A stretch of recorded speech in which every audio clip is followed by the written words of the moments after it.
Subscribe to Mufti Akmal Mujahid online and press the bell icon for more videos.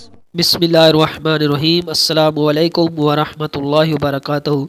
एक सवाल पूछा गया है कि नापाक औरतें कि जिनके मखसूस अयाम चल रहे हों कि हैज़ या नफास के अयाम उन पर चल रहे हों तो वो लैलतुल क़द्र में किस तरह इबादत करें, क्योंकि ये ऐसी अजीम रात है जिसके बारे में अल्लाह ताला ने कुरान मजीद में इरशाद फरमाया कि लैलतुल क़द्र खैरुम मिन अल्फ़ि शहर, कि लैलतुल क़द्र की रात जो है ये 1000 महीनों से बेहतर है।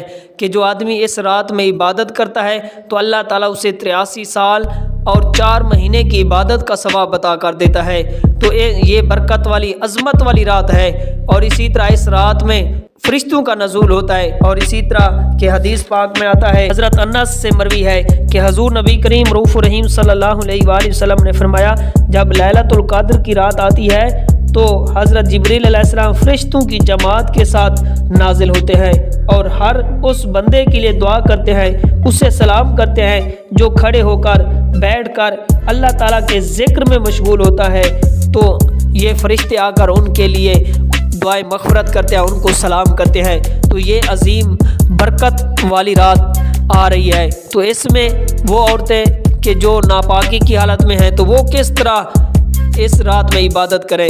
तो ये तो बात ज़ाहिर है कि शरीयत मुतहरा ने उनको नमाज पढ़ने से मना फरमाया है कि जो औरतें नापाक हैं, जिन पर हैज़ व नफास के अयाम चल रहे हैं, तो वो तो ना तो नमाज पढ़ सकती है, ना ही कुरान पाक की तिलावत कर सकती है, ना ही वो रोज़ा रख सकती है, ना ही वो कुरान पाक को देखकर ना ही ज़बानी कुरान पाक को पढ़ सकती है।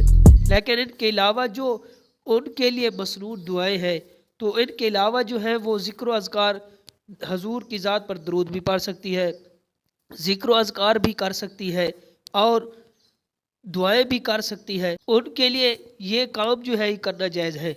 तो इस अजीम रात में उन औरतों को चाहिए कि वो मुसल्ला बिछाकर हजूर की ज़ात पर कसरत के साथ दरूद पढ़े और ज़िक्र व अज़कार करें, तस्बीह लेकर उस पर अल्लाह का ज़िक्र करें, हजूर की ज़ात पर कसरत के साथ दरूद शरीफ पढ़े और मसरूर दुआएं जो है वो मांगे, अपने लिए भी दुआएं मांगे, अपनी औलाद के लिए दुआएं मांगे, अपने गुनाहों की बख्शिश की दुआ मांगे, रिज़्क़ की दुआएं मांगे। तो ये जो इबादतें हैं, ये जो काम है वो कर सकती है। और जिन कामों से शरीयत ने मना फरमाया है, ना तो वो नवाफिल पढ़ सकती है, ना ही नमाज पढ़ सकती है, ना कुरान पाक की तिलावत कर सकती है, ना ही रोज़ा रख सकती है। तो उम्मीद करता हूँ कि ये मेरी बातें आपको समझ आ गई होगी।